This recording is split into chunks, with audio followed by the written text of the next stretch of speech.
லௌதேத்தூர் இயேசுஸ் கிறிஸ்துஸ். இயேசு கிறிஸ்துவுக்கு புகழ். தமிழ் கூறும் நல்லுலகில் வாழும் அனைத்து அன்புள்ளங்களுக்கும் வத்திக்கான் வானொலியின் வணக்கம். இறைவன் உங்கள் உள்ளத்தையும் இல்லத்தையும் தன் அன்பாலும் அருளாலும் அமைதியாலும் இன்றும் என்றும் நிரப்புவாராக.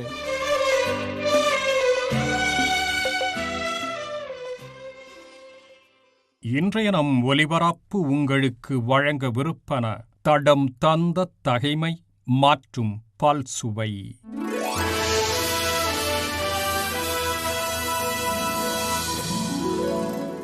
தடம் தந்த தகைமை. மற்ற 9 பேர் எங்கே?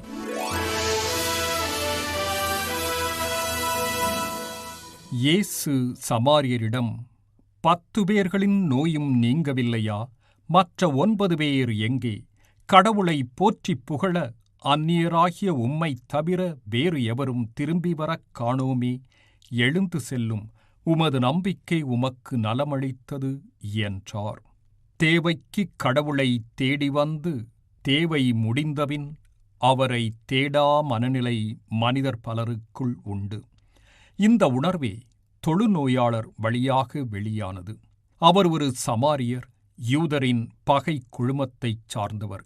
இயேசு ஒரு யூதர் என தெரிந்தும் தயங்காமல் திரும்பி வந்து நன்றி சொல்ல வந்தார். அது அவர் தன்னுள் கொண்டிருந்த நல் உணர்வாம் நன்றித்தனத்தின் நிறைவேற்றல். இனப்பகை எனக் கருதியவரையும் இழிவாக நடத்தாமல் இரக்கத்தைப் பொழிந்த இயேசுவின் செயல் எல்லை கடந்த அன்பின் முதிர்ச்சி. நன்றி சொல்ல வந்தவரை வாழ்த்திப் பாராட்டி உடன் இருந்தவர்களுக்கு நற்பாடம் கற்பிக்கும் சிற்பியாக இயேசு அங்கே துலங்குகின்றார். நற்பண்புகளும் நற்செயல்களும் யாரிடம் நிறைந்திருந்தாலும் நலம்பட எடுத்துப் பாராட்டும் நிறைமனம் நமக்கும் தேவை. பாராட்ட விரும்பாதவர்கள் மறைமுகமாக பழிவாங்குகின்றார்கள். நன்றியுணர்வு நோயை குணமாக்கும் ஆற்றல் மிக்கது. இறைவா, தினம் தினம் உம்மிடமிருந்து பெறும் நன்மைகளுக்கு ஈடாகக் கொடுக்க எதுவும் இல்லை. எனினும் நான் பெற்ற வாழ்வை நன்றியின் பரிசாக்குவதில் மகிழ்கின்றேன். ஆவியான தேவனே அசைவாடுமே, அருள் பொழியும் ஜீவனே ஆட்கொள்ளுமே. ஆவியான தேவனே அசைவாடுமே, அருள் பொழியும் ஜீவனே ஆட்கொள்ளுமே. வாரும் ஆவியே, தூய ஆவியே, வாரும் ஆவியே, தூய ஆவியே, வாரும் ஆவியே. பல்சுவை. திருவிழாக்கள் நிறைந்த ஜூன் மாதம். மூவொரு கடவுள் திருவிழாவுக்கு தயாரிப்பு. ஆவியான தேவனே அசைவாடுமே, அருள் பொழியும் ஜீவனே ஆட்கொள்ளுமே. அன்பு நெஞ்சங்களே, இம்மாதத்தில் கடந்த ஞாயிறன்று இயேசுவின் விண்ணேற்பு விழாவை சிறப்பித்தோம். இஞ்ஞாயிறு பெந்தெகோஸ்தே விழாவை சிறப்பித்த நாம், வரும் ஞாயிறன்று தூய மூவொரு கடவுள் விழாவையும் அதற்கு அடுத்த ஞாயிறு இயேசுவின் திருவுடல் விழாவையும் 24ஆம் தேதி புனித திருமுழுக்கு யோவான் விழாவையும் 27ஆம் தேதி இயேசுவின் திரு இதய விழாவையும் அதற்கு அடுத்த நாள் ஜூன் 28ஆம் தேதி மரியாவின் மாசற்ற இதய விழாவையும், ஜூன் 29ஆம் தேதி புனிதர்கள் பேதுரு மற்றும் பவுலின் விழாவையும் சிறப்பிக்கின்றோம். திருவிழாக்கள் நிறைந்த இந்த ஜூன் மாதத்தில் வரும் ஞாயிறன்று சிறப்பிக்கப்படும் தூய மூவொரு கடவுள் திருவிழா குறித்து அருள்பணி ஆல்ஃபிரட் அவர்கள் கூறுவதற்கு செவிமடுப்போம். நிறைவான வாழ்வு மண்ணில் தழைத்திட இயேசு வருகின்றார். குறையாத அன்பு எங்கும் செழித்திட தன்னை தருகின்றார். நிறைவான வாழ்வு மண்ணில் தழைத்திட இயேசு வருகின்றார். குறையாத அன்பு எங்கும் செழித்திட தன்னை தருகின்றார்.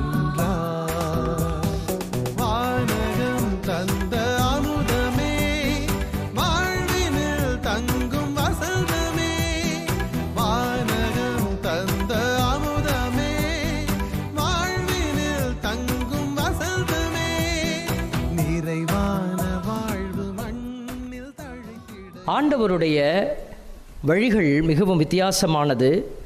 ஆண்டவருடைய செயல்பாடுகள் எல்லாம் நாம் அறிய முடியாத ஒரு விந்தையாக இருக்கிறது என்பதை விவிலியத்தினுடைய பல பக்கங்கள் நமக்கு எடுத்துரைத்து கொண்டிருக்கிறது. அதிலே ஒரு மிகச்சிறந்த ஒரு காரியம்தான் இந்த மூவரு கடவுளுடைய அந்த ஒரு நிலை. இந்த மூவரு தெய்வத்தினுடைய நிலையை உணர்ந்து கொள்வது ஒரு மனித இயல்பிலே ஒரு சாத்தியமில்லாத ஒன்றாக இருக்கிறது. முழுமையாக உணர்ந்து கொள்ள முடியாது. ஆகவே இந்த மறைபொருளை நாம் நம்புவதும் அந்த மறைபொருளை ஏற்றுக்கொள்வதுமே கடவுளுக்கு உகந்த ஒரு காரியமாய் கருதப்படுகிறது. என் அன்புக்குரிய தேவ பிள்ளைகளே, இந்த மூவரு தெய்வம் நம்ம அடிக்கடி எங்கே போனாலும் அடிக்கடி நம்ம பிதா சுதன் பரிசுத்த ஆவி போடுவோம்.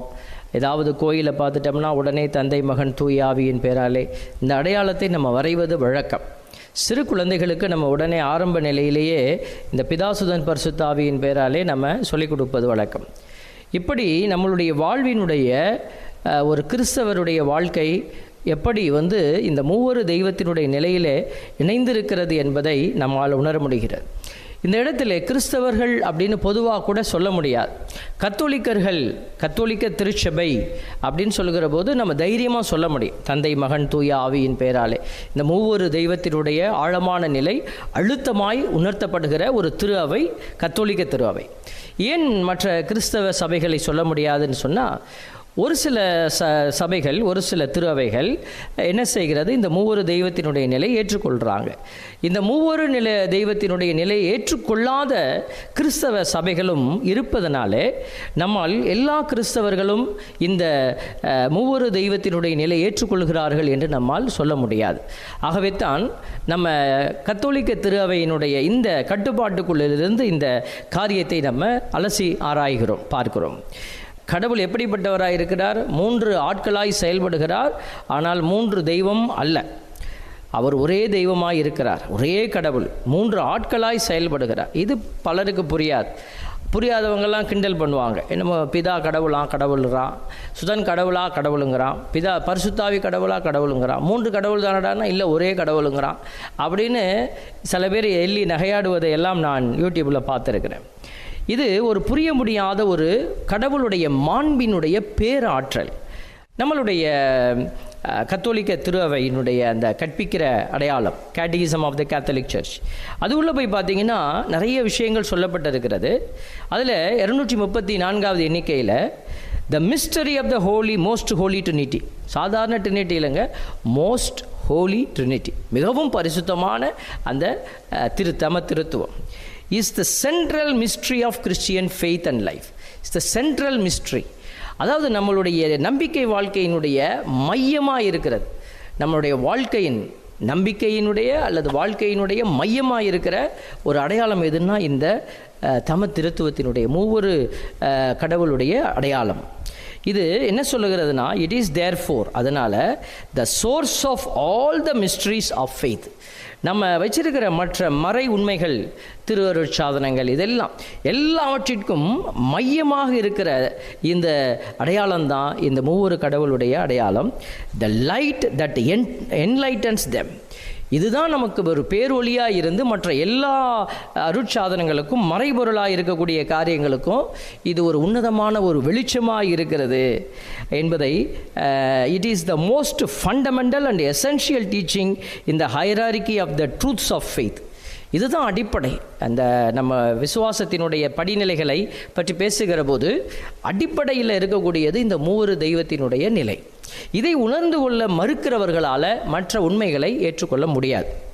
இப்போ இந்த மூவொரு தெய்வத்தினுடைய நிலைக்குள்ளே நம்ம வருகிற போது, தந்தையை மகிமைப்படுத்துவதற்காக மகனை இல்லை என்று சொல்வது தூயாவியை மறுப்பது, அல்லது மகனினுடைய செயலை மையப்படுத்துவதற்காக தந்தையினுடைய செயலை நம்ம மறுப்பது தூயாவி இல்லை என்று சொல்வது, அல்லது தூயாவியை நம்ம ஹைலைட் பண்ணுவதற்காக தந்தையும் மகனையும் மறுதளிப்பது. இந்த நிலை எதுவாக இருந்தாலும் அது தவறு என்று நம்ம சொல்லுகிறோம்.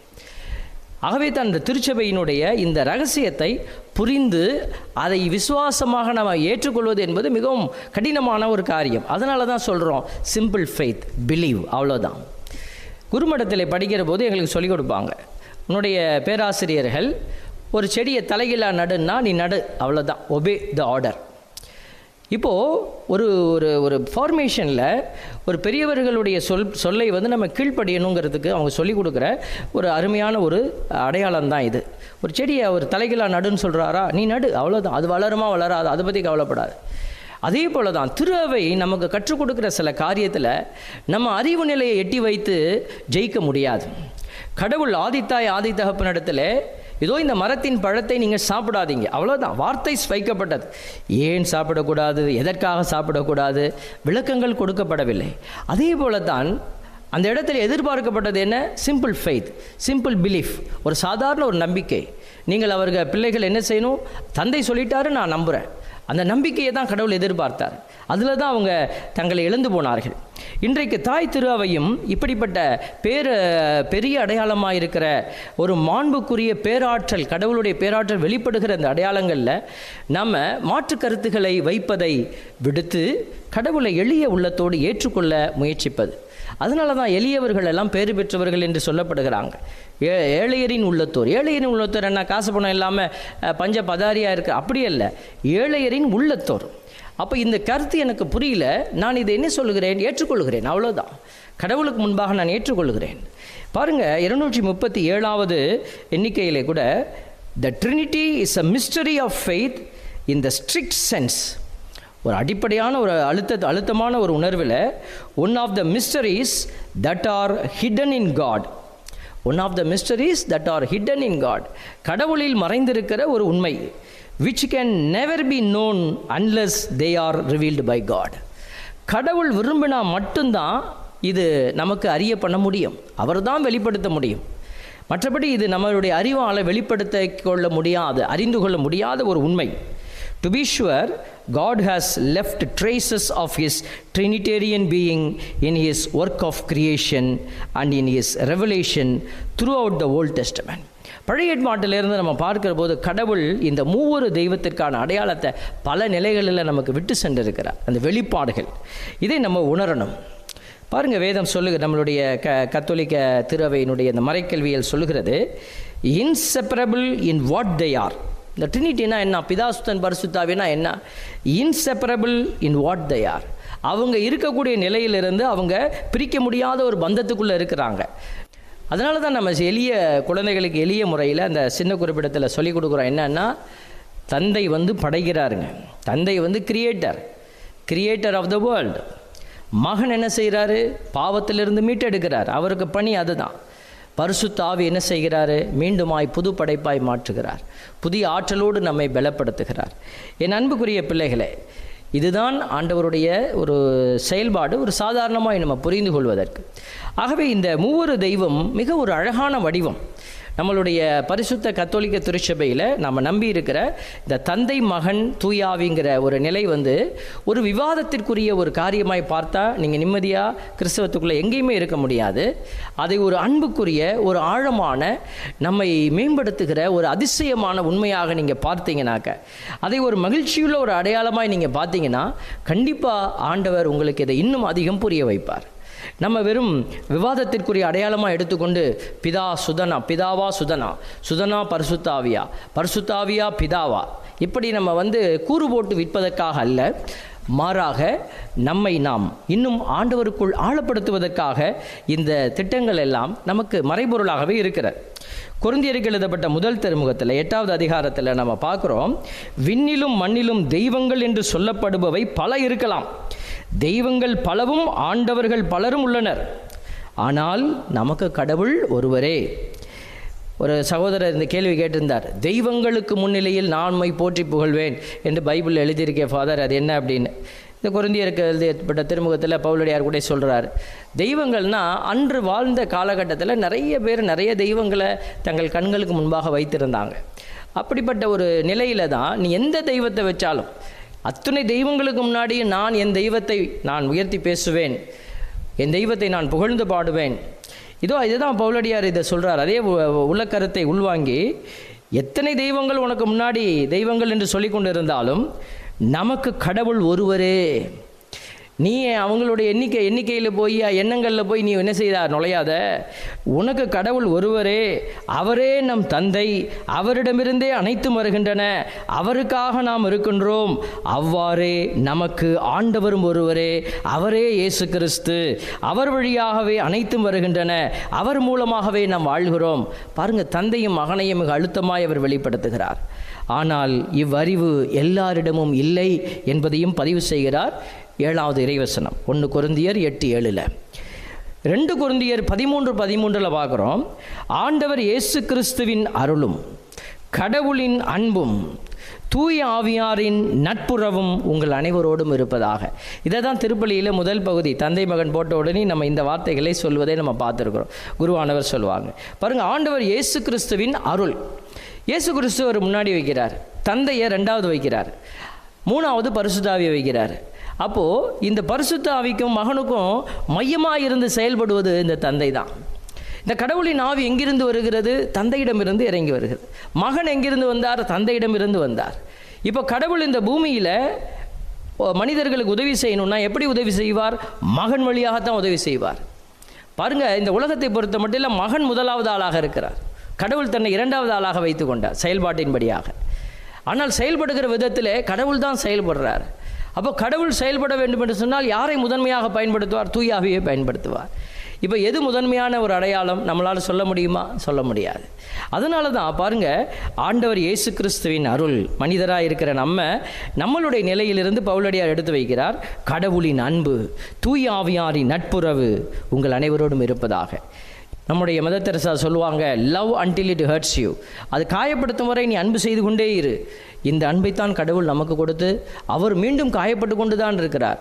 ஆகவே நாமும் அந்த அன்பிலே இணைய ஆண்டவர் விரும்பும் விதமான ஒரு வாழ்க்கையை நாம் அமைத்து கொள்வோம். அது கடவுளுக்காக துன்புறுகிற வாழ்க்கை, கடவுளை மகிமைப்படுத்த நாம் செயல்படுத்துகிற நற்செயல்களால் நிரம்பிய ஒரு வாழ்க்கை, அன்பினாலே நாம் கட்டப்பட்டவர்களாய் செயல்படுகிற வாழ்க்கை முறை. இந்த வாழ்க்கை முறை தந்தை மகன் தூய ஆவியை பெருமைப்படுத்தும்.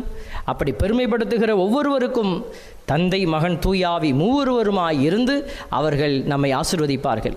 இந்த ஆசீர்வாதத்தை பெற்று அந்த தெய்வத்துக்கு நாம் சான்று பகர தொடர்ந்து மன்றாடுவோம். ஆமென். ஒளியூட்டும் இறையாவியே, என்றும் வழிகாட்டும் நிறை உண்மையே. ஒளியூட்டும் இறையாவியே, என்றும் வழிகாட்டும் நிறை உண்மையே. வழியறியா பேதையந்தன் துயர் நீக்கி துணை புரிவாய். ஒளியூட்டும் இறையாவியே, என்றும் வழிகாட்டும் நிறை உண்மையே.